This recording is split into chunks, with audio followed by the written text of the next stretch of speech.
Ya, Assalamualaikum warahmatullahi wabarakatuh. Halo teman-teman semua, perkenalkan kami dari kelompok 2, Prodi TRB PBS kelas A, tahun ajaran 2019. Nah, pada kesempatan kali ini, kelompok kami akan mempresentasikan dua materi. Yang pertama yaitu kelembapan agregat kasar dan halus, dan yang kedua yaitu materi berat jenis agregat kasar dan halus. Eh, Sebelum kita masuk ke materi, kan nama saya Muhammad Fikri Nadif, saya NRP 015. Untuk selanjutnya, silakan teman-teman perkenalkan diri dulu. Nama saya Alusan Azhar Muhammad, NRP 05. Nama saya Nida Ferdita Azarin, NRP 010. Saya Bayu Putra Sudaryanto, NRP 011. Saya Rewin Ilham Bagsu Caksono, NRP 28. Nama saya Sarah Safika, NRP 034. Saya Aditya Rijawanto Fajar, NRP 038. Oke, untuk materi berat jenis agregat halus dan agregat kasar akan dijelaskan oleh saya sendiri, Rewin Ilham, dan teman saya Muhammad Fikri Nadif dan Al Hussein Azhar Muhammad. Oke, stay tune. Berat jenis agregat. Apa itu berat jenis? Menurut SNI 1969-2008, berat jenis adalah perbandingan antara berat dari satuan volume dari suatu material terhadap berat air dengan volume yang sama pada temperatur yang ditentukan. Nilai-nilainya adalah tanpa dimensi.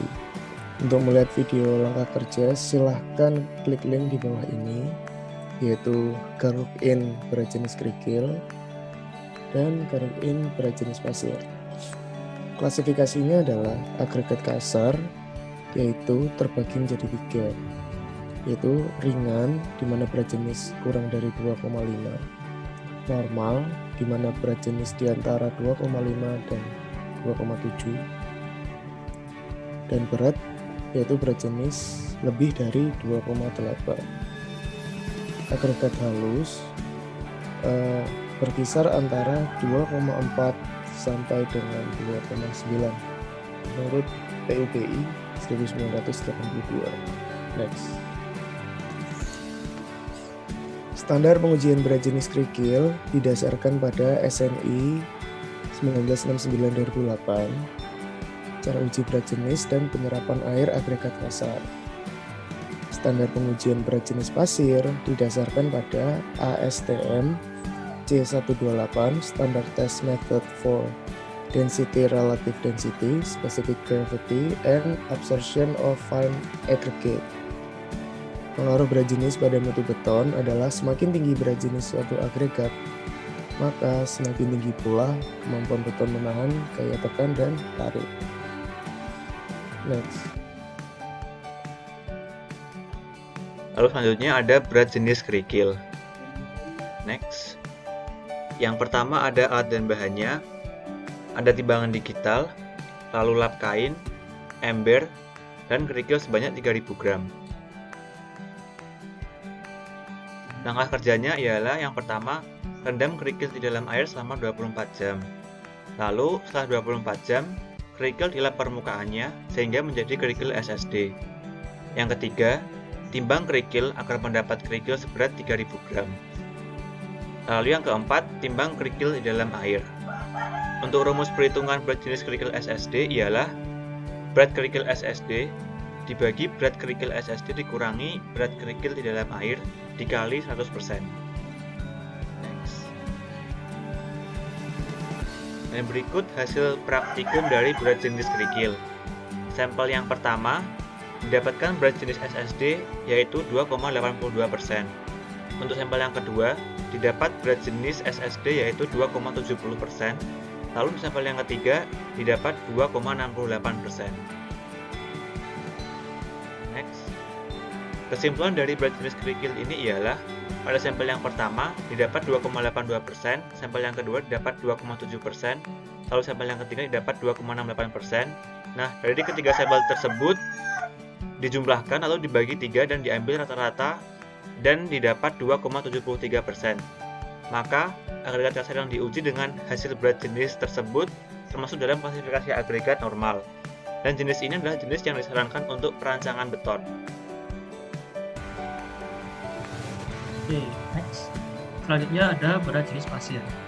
Untuk alat dan bahan yang diperlukan, yang pertama ada timbangan digital, yang kedua ada labu takar listrik mandiri, yang ketiga ada loyang, dan yang keempat ada pasir SSG seberat 100 gram.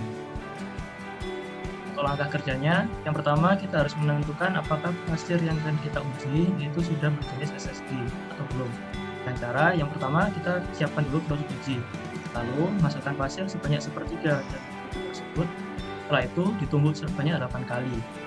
Setelah itu kita isi lagi pasir hingga setinggi 2/3 dari bibit uji, lalu tumbuk 8 kali. Dan terakhir isi pasir hingga penuh, lalu tumbuk 8 kali. Setelah itu tambahkan lagi pasir dan ratakan permukaannya. Selanjutnya kita angkat kerucut uji perlahan, lalu letakkan di sebelah gundukan pasir yang terbentuk. Apabila gundukan yang terbentuk itu sudah 2/3 dari tinggi kerucut, maka pasir sudah bisa dipastikan menjadi pasir SSG. Berikutnya, kita timbang labu ukur dan catat beratnya. Selanjutnya, timbang pasir yang sudah berjenis SSG tadi sebanyak 500 gram.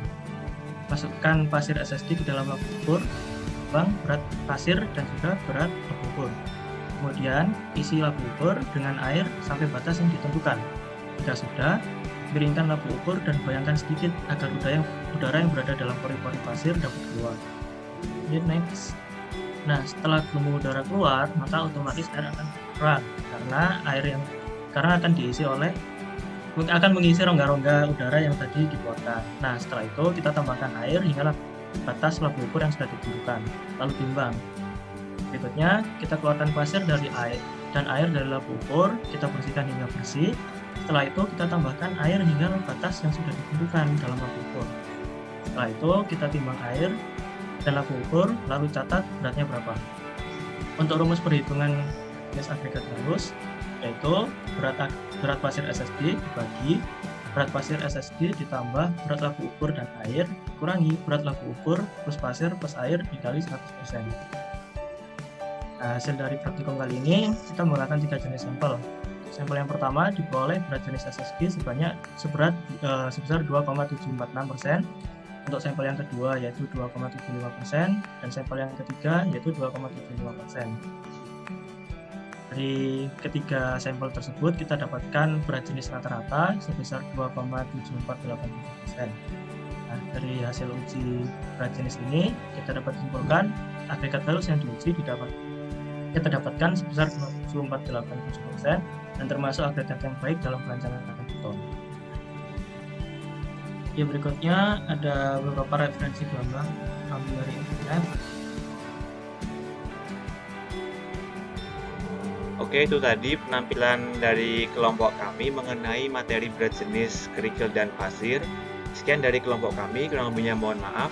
Wassalamualaikum warahmatullahi wabarakatuh. Bye-bye. Kami dari kelompok 2 ingin sedikit mengucapkan apresiasi dan terima kasih sebesar-besarnya kepada 2 dosen kami, yaitu Bu Yuyun dan Pak Ridho. Terima kasih atas banyak sekali ilmu yang diberikan, banyak sekali sharing pengalaman yang diberikan dan motivasi, sehingga kami jauh lebih berkembang daripada sebelumnya. Semoga ilmu-ilmu yang Bapak Ibu berikan bisa menjadi amal jariah dan tentunya bisa bermanfaat bagi kami ke depannya. Terima kasih, Pak.